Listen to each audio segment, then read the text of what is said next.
Good morning, people. This is my Steam Deck. It looks a little strange. It's quite plain in the front and a little cyberpunk in the back. But trust me, I have a good reason for this crazy look. The modifications I did were to make it as quiet as possible so I could game in bed while my wife sleeps, and at the same time trying to add as little bulk as possible so that it fits in my EDC bag of choice. And it should accomplish all this while costing me as little as possible. So in other words, I'm a cheapskate with a spending problem, or the correct term would be a budget-conscious, innovative shopper. In this video, I'll tell you the 7 things I got to accomplish this, and sprinkled throughout is another 2 honorable mentions that didn't make the original list. All the links to these items I bought will be in the description below the like button. Get comfortable and hit that like and subscribe while I tell you about my Steam Deck EDC. After seeing my thumbnail, you probably clicked on this video wondering, what? So first up, let me tell you about the cooling modifications I did on the inside and back. As I said earlier, I sometimes play the deck while laying in bed next to my wife at nights, so I wanted it to be as quiet as possible when playing some more demanding games. The fan will really ramp up, and let's just say that she doesn't really appreciate me disturbing her sleep.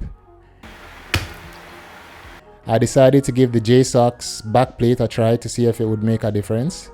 I got the brown one, but it looks like a smoky black to me, which is perfect because they didn't have a black option when purchasing, which is what I really wanted. I got mine on sale for $10 from Amazon, and I got this specifically for the metal plate it has. They say it should help with dissipating heat from the main components. The other stuff it came with were just extras for me, like it being translucent so that you can see the components inside, and the extra back buttons of varying heights, which was actually a bonus, but I'll speak more on those a little later. I took the base temperatures and fan speed using Dead Space Remake, which is a demanding game for the Steam Deck. I ran it for about 5 minutes just to make sure that it's properly heat soaked.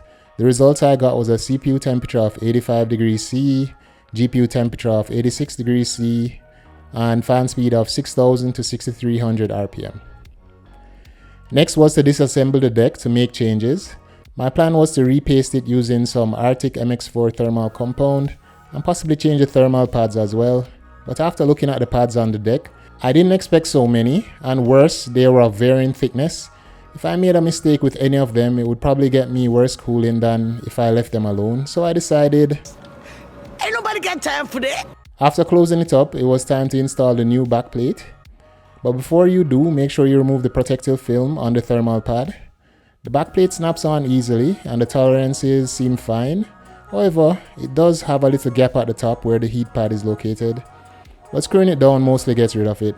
I think this is because of the thermal pad being slightly thicker to make sure it seats well. The final cooling mod I did was to get these low profile heatsinks. They measure 28 by 28 millimeters and 8 millimeters tall, and I got them for $9 for a pack of 10. They come pre-installed with thermal double-sided tape, and I needed 4 of them to cover the metal pad on the backplate. Before installing these, I noticed that the metal pad on the backplate would get really toasty. So I figured that I'd use these to create more surface area for better heat dissipation. Now that all my cooling pads were done, let's fire up Dead Space and see if it made a difference. Like before, I made sure it was heat soaked for about 5 minutes before taking the temps. The results that I got was a CPU temperature of 78 degrees C, GPU temp of 82 degrees C, and the fan speed of 5300 RPM. That's a difference of 7 degrees on the CPU, 4 degrees on the GPU, and the fan speed is down 1000 RPM. Not sure what you guys think, but this is a big win for me. And remember, my main focus is getting the fan speed down, and 1000 RPM makes a big difference in a pitch quiet bedroom at night. The other bonus I mentioned was the back buttons that came with the backplate. They included 3 sets of buttons with varying heights. It came pre-installed with the stock height ones, and another 2 sets that got progressively taller. I decided to try out the middle one, and it was much easier to press the back buttons. Speaking of the back buttons, for those of you that were wondering if the heatsinks was a bother in any way while using the Steam Deck, you don't have to worry. Cause in the 2 months I've been using the Steam Deck after doing this mod, I've not noticed them at all. My first honorable mention is the Benazcap grip case. Before I did the cooling mods, my deck was usually in this case. It offered great protection, and I especially liked the kickstand. It was well made and it locks in place, and I was never fearful of the deck falling because of the stand. But the best feature is that it sells for $13, but I got mine on sale for $10. Sensational. I think this is the best bang for the buck grip case on Amazon. I still have hopes of maybe reusing this one day. Just have to get a Dremel tool and cut out a hole for the heatsinks. I planned on putting the deck in my bag without a case on, so a screen protector was a must for me.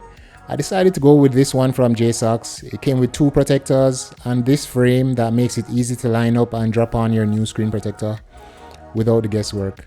And I'm happy with the end result. Since I'm no longer using the grip case, I needed a standalone kickstand, so I scoured the internet trying to find one, and I saw this one from Deckmate. Then I saw the price. Oh, hell no! I knew it comes with much more than the stand, but for $49, this still feels like a lot. I decided to think outside of the box, and I found this phone kickstand from DWTB. It goes on the back with double-sided tape, it's made of metal, and it holds up the Steam Deck just fine. And my wallet held up even better after buying this one.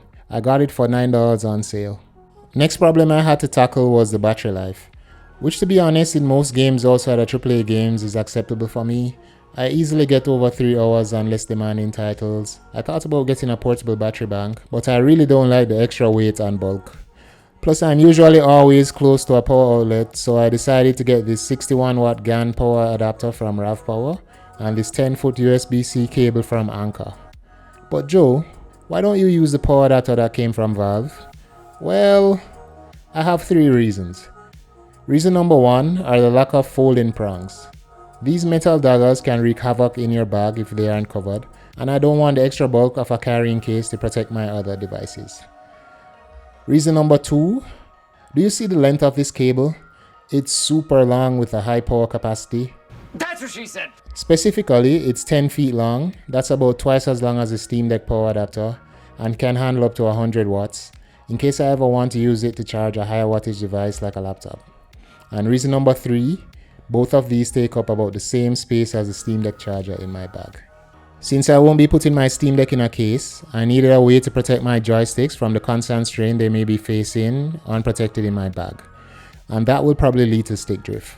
I found these LTT Sticklocks from LTTstore.com, but I got them from Amazon for the free shipping and prime delivery. They come as a pack of 4, so you have an extra 2 for your Xbox or PlayStation controller. At first they aren't so easy to put on, but once you get the hang of the process, it becomes really easy. For me, I just fold them back and push it onto the joystick. They offer great protection, preventing the joystick from moving or being depressed.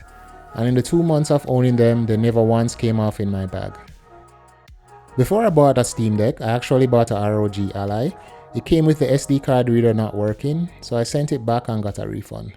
That's the story of how I ended up with this Skull & Co case. I had bought it the same time as the Ally, and for some reason I didn't return it as well. And it worked out cause it fits the Steam Deck like a glove. And when I say like a glove, I mean it will only fit the naked Steam Deck. I use this case whenever I need to carry the deck, but I'm not going to be carrying a bag. It's less bulkier than the original Valve case, not by much, but it makes a difference. And as I said earlier, I really don't want the extra weight and bulk. My honorable mention number 2, and the last honorable mention, is the i4 mini Bluetooth keyboard. This keyboard and mouse combo has been perfect for using the Steam Deck in desktop mode. The size is great and it has all the features I need to make it work. It supports connection by both Bluetooth and 2.4 GHz wireless, and it comes with a USB adapter for the 2.4 GHz connection. The main features I appreciate are the USB-C charging, the easy to use touchpad, the really compact size, and a super useful scroll wheel, which makes scrolling my YouTube homepage so easy. This is the Soundcore VR P10 Bluetooth earbuds, and they are in my opinion the best earbuds you can get as a gamer that's on the go. The best feature of these earbuds is that you don't have to connect to your devices via Bluetooth. Once it has a USB-C port, you just have to plug in this adapter and you'll be getting latency-free audio while gaming. And using this adapter won't block your USB-C port either. If you need some extra juice while you're on the go, it has a pass-through port for charging. If you want, you can still connect up to 2 devices via Bluetooth, and I haven't noticed any excessive latency while using them with Bluetooth. You'll notice that I've just been showing one earbud this whole time. That's because my furry child decided to use one of them as a chew toy. For now, I'm going to have to order a new set eventually. Fortunately, they're not too expensive and you can pick them up for as low as $50. And remember, links for all items will be in the description. And that's my budget Steam Deck EDC. As I said in the beginning of this video, it's not the perfect Steam Deck setup, but it's almost perfect for me. I have a few more changes to make it better. I still want to modify the Benazcap grip case to work with my new Frankenstein backplate, and I'm considering to have an upholsterer custom make a soft pouch that can fit in my sling bag, just to give it a little more protection from scratches. I've been looking at the Waterfield design ones, but holy smokes, this price is giving me anxiety. Or I just might sell this one and pick up an OLED model. Time will tell. Stay subscribed to see what I do next. Thanks for watching another video. Remember to like and subscribe on your way out. And don't forget to thank God for this life and thank Jesus for giving it a purpose. See ya.